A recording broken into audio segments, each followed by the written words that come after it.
Hosted by me, Jahenns Manigat, aka Canadian Red Bull. This is brought to you by the Field of 68 Media Network.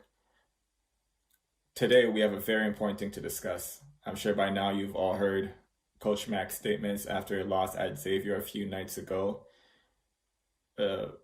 I spent the majority of my day yesterday talking to former teammates and players who have played under Coach Mac, just to kind of get their reactions on what Coach Mac said, obviously in the heat of the moment in the locker room, to the current players and the staff who were there. I also opened up my inbox on Instagram to all of you, the fans. I wanted to see what your reactions were, what your thought process were, what you think should happen from here on out, about this particular situation that we're talking about today. I appreciate everyone who reached out and who gave their thoughts on the matter.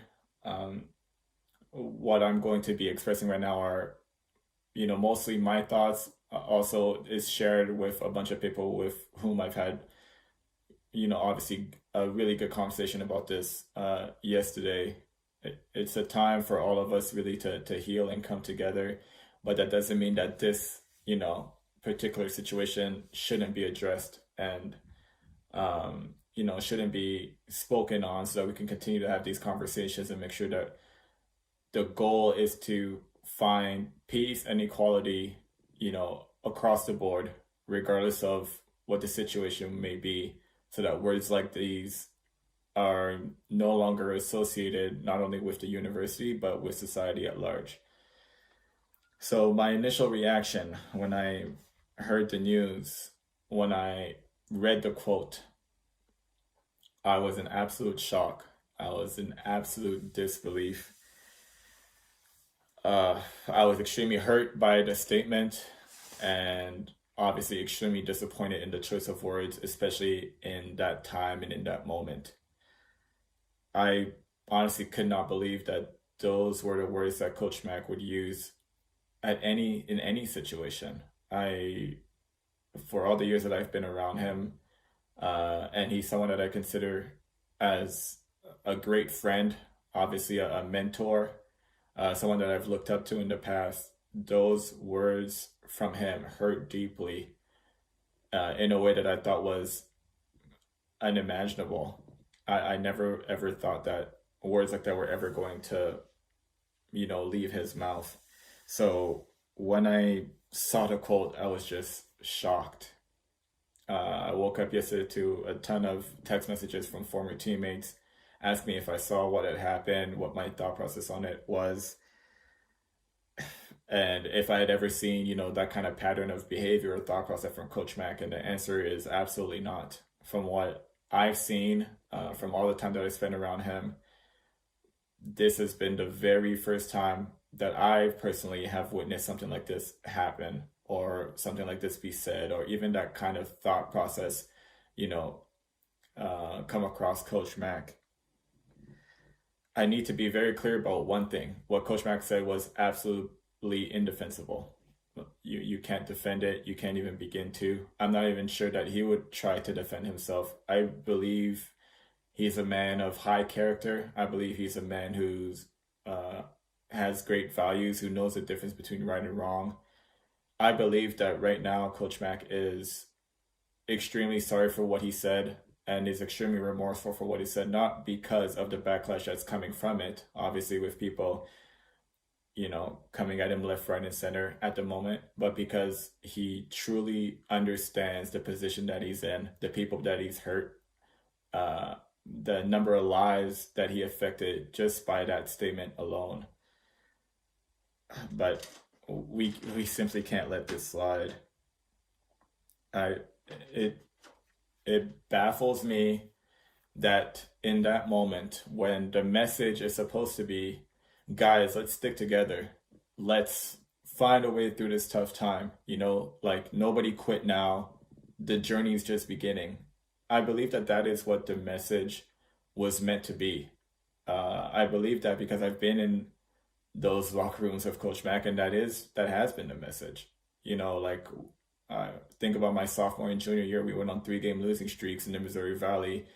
We were on the road at Evansville after losing that third game in a row and they rushed to court, that was what his message was. Guys, the journey is just beginning. Like, let's stick together. Nobody quit now.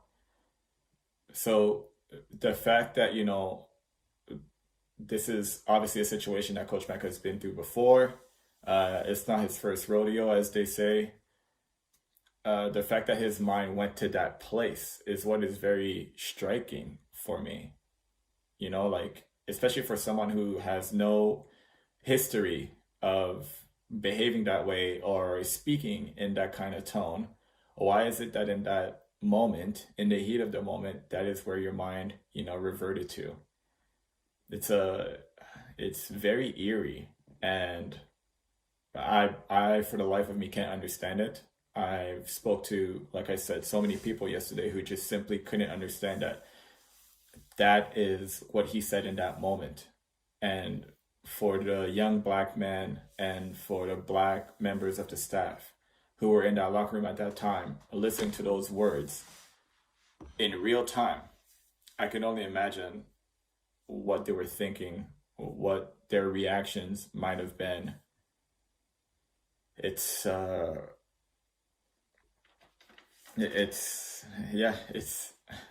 something that you want to hear ever. And especially when the message is to stick together, that is just about as decisive of a statement that you can make.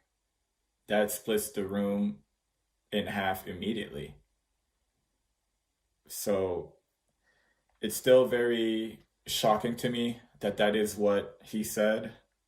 It's still very shocking to me that his mind went there. Where that analogy came from, I don't know. It's not for me to say. It's my first time even hearing of something like that. I've heard, we got to turn this ship around. I've heard things of that nature. But to refer to a plantation, to a time where men and women were enslaved in order for free labor, in that moment, Coach Mack is not necessarily seeing himself as, one of the members of the team. He's the head coach. So to use that analogy in that moment, think about, how what his perspective was of the situation during that time. It baffles me to believe that is where his mind went. And I'm still shocked and I still don't understand it. I'm still deeply hurt by it, as I'm sure so many people are. And Coach Mack is going to have to deal with the repercussions that come with making that statement. But what I do know is the work that Coach Mack has done. I believe in that man. I know that he's a good person. I don't believe that this instance defines his character, but he still said what he said, and he must face responsibility for that. I also believe that as fans of the program, as former players, as current players, as members of the staff, we all need to know what is going to happen in order to rectify this situation. I didn't like that the university said that things will be handled behind closed doors. In this situation, we need to know. We need to know what is going to be done, what is going to be said, in order for Coach Mack to earn the trust of the current players, obviously, for the black members of Creighton University, the students there, the staff members of the whole campus, and then Blue Jays fans in general, and then obviously in a broader sense, society in general as well. To say that this is going to be handled in-house, it just leaves a really bad taste in everybody's mouth, because then it just feels like it's being swept under the rug. And I'm assuming that that's obviously not the message that the university wants to relay, but it's still the message that we hear when we hear that these issues, all of these things are going to be handled in-house. I believe that the public has a right to know what is going to happen, what kind of steps are going to be taken place, are going to take place, I should say, for that, so that everyone can be on the same page about, what kind of repercussions are going to, take place in order to rectify the situation.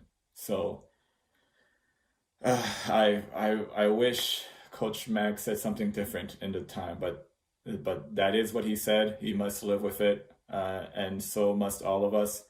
Those who were hurt by those words, I'm right there with you. Um, I heard a broad spectrum of answers on social media yesterday, and it really opened my eyes as to some of the thought process of some people have.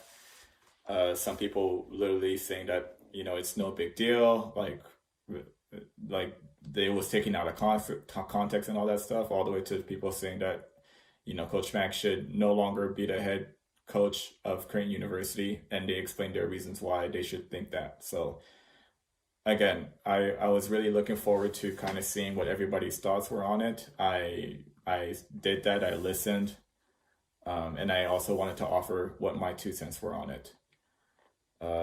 Let's come together. Let's help each other through this difficult time. I would love to hear what you guys' thoughts are on my perspective of everything. Again, I believe in Coach Mack. I have seen him as a father figure, as a mentor over the years. I expressed that on my senior night speech. It was one of the first things that I said about him and that entire coaching staff that year, who has helped me through my development as a young man and to become the person that I am today.